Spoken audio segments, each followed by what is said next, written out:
കർത്താവായ യേശുക്രിസ്തുവിൻ്റെ നിസ്തുല്യമേറിയ നാമം ഈ പ്രഭാതത്തിൽ വാഴ്ത്തപ്പെടുമാറാകട്ടെ. അനുഗ്രഹീതവും വിലയേറിയതുമായ ഈ പ്രഭാതത്തിൽ വീണ്ടും നിങ്ങളും ഒരുമിച്ച് പ്രഭാത ചിന്ത പങ്കിടുവാൻ സർവകൃപാലുവായ ദൈവത്താൽ ഒരുക്കപ്പെട്ട ഈ നല്ല സന്ദർഭത്തെ ഓർത്ത് ദൈവത്തെ സ്തുതിക്കുകയാണ്. ഇന്നത്തെ പ്രഭാതം എല്ലാവർക്കും അനുഗ്രഹപൂർണമായി തീരട്ടെ എന്ന് പ്രാർത്ഥിച്ചുകൊണ്ട് നമ്മുടെ പ്രഭാത ചിന്തയിലേക്ക് പ്രവേശിക്കുകയാണ്.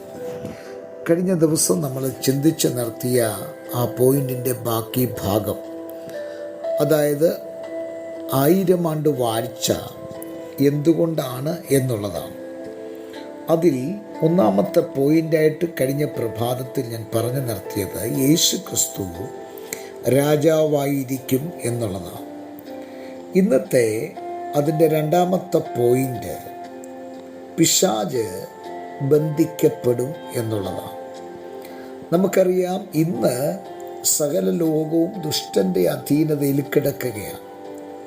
അവൻ്റെ ഭരണത്തിൻ്റെ, അവൻ്റെ ആധിപത്യത്തിൻ്റെ ഒരു വല്ലാത്ത ലോകത്തിലാണ് ഞാനും നിങ്ങളും ജീവിക്കുന്നത്.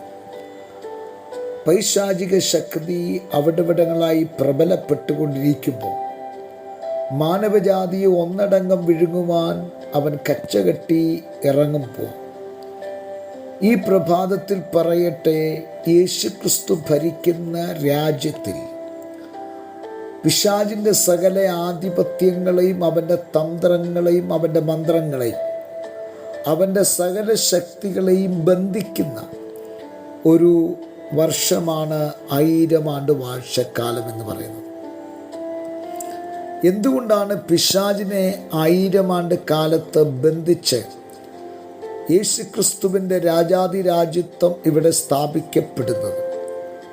പിശാചിനെ ബന്ധിച്ച് യേശുക്രിസ്തുവിൻ്റെ രാജ്യത്വം ഇവിടെ സ്ഥാപിക്കുവാനുള്ള കാരണം, ഭൂലോകത്തെ ഒക്കെയും തെറ്റിച്ച് കളയുന്ന, ഭൂലോകത്തെ ഒക്കെയും തെറ്റായ മാർഗത്തിലേക്ക് വലിച്ചിഴച്ചു കൊണ്ടുപോകുന്ന ആ ശക്തിയുടെ പ്രവണതകൾ അവസാനിപ്പിക്കപ്പെടുകയും നീതിയും സമാധാനവും പരിശുദ്ധാത്മാവിലുള്ള സന്തോഷവും കണ്ടെത്തുന്ന ഒരു രാജ്യത്തിന് അതിൻ്റേതായ പ്രൗഢ ഗംഭീരതയോടെ അതിൻ്റേതായ ആ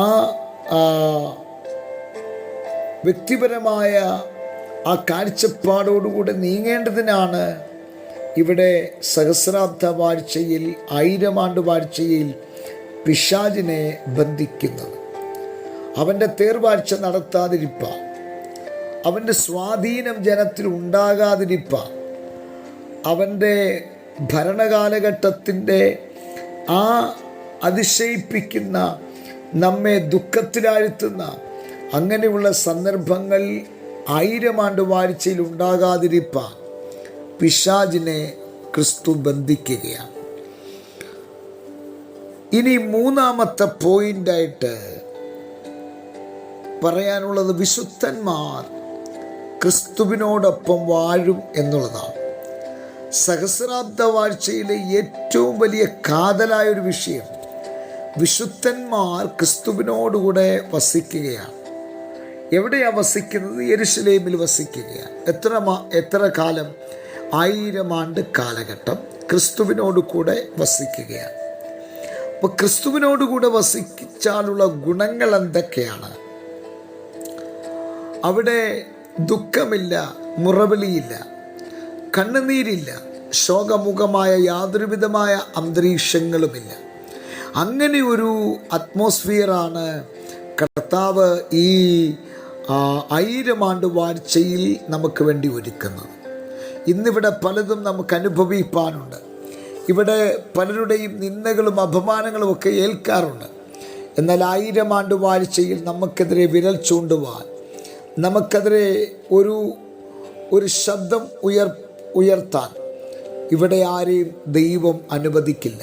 കാരണം നമ്മുടെ കർത്താവ് നീതിയുള്ള ന്യായാധിപതിയാണ്. അടുത്തത്, നാലാമത്തത്, ലോകത്തിന് സമാധാനം നിലനിർത്താൻ, സമാധാനം നൽകാൻ കർത്താവ് വരികയാണ്. കർത്താവ് പറഞ്ഞു, ഞാൻ എൻ്റെ സമാധാനം നിങ്ങൾക്ക് തന്നേച്ചു പോകുന്നു. ലോകം തരുന്നത് പോലെയല്ല. ലോകത്തിൽ നിന്ന് ലഭിക്കപ്പെടുന്ന സമാധാനത്തിൻ്റെ യാതൊരുവിധമായ നിലയിലുമല്ല ദൈവിക സമാധാനം എന്ന് പറയുന്നത്. അതിനെ നമുക്ക് അളക്കുവാനോ അതിനെ വർണ്ണിക്കുവാനോ സാധ്യമല്ല. അത്രമാത്രം ആഴമേറിയ ഒരു ബന്ധത്തിൻ്റെ ഉടമകളാക്കി കർത്താവ് നമ്മളെ ആ സമയത്ത് മാറ്റും എന്നുള്ളതാണ്. അപ്പോൾ 1000 ആണ്ട് വാഴ്ചയിൽ ക്രിസ്തു രാജാവായിരിക്കും, പിശാച് ബന്ധിക്കപ്പെട്ടിരിക്കും, വിശുദ്ധന്മാർ കർത്താവിനോട് കൂടെയായിരിക്കും, ലോകത്ത് സമാധാനം നിലനിൽക്കും. ഇതിൻ്റെ ബാക്കി ഭാഗം അടുത്ത പ്രഭാതത്തിൽ നമുക്ക് കേൾക്കാം. നല്ല ദൈവമേ, സ്വർഗസ്ഥ പിതാവേ, ജനത്തെ അനുഗ്രഹിച്ച് പ്രാർത്ഥിക്കുന്നു, വലിയ അനുഗ്രഹമാക്കി തീർക്കണം. യേശു ക്രിസ്തുവിൻ നാമത്തിൽ തന്നെ ആമേൻ. എല്ലാവർക്കും നല്ലൊരു പ്രഭാതം ഞാൻ നേരുന്നു. ക്രിസ്തുവിൽ നിങ്ങളുടെ പ്രിയ സഹോദരൻ പാസ്റ്റർ ജോസ് സാമുവേൽ.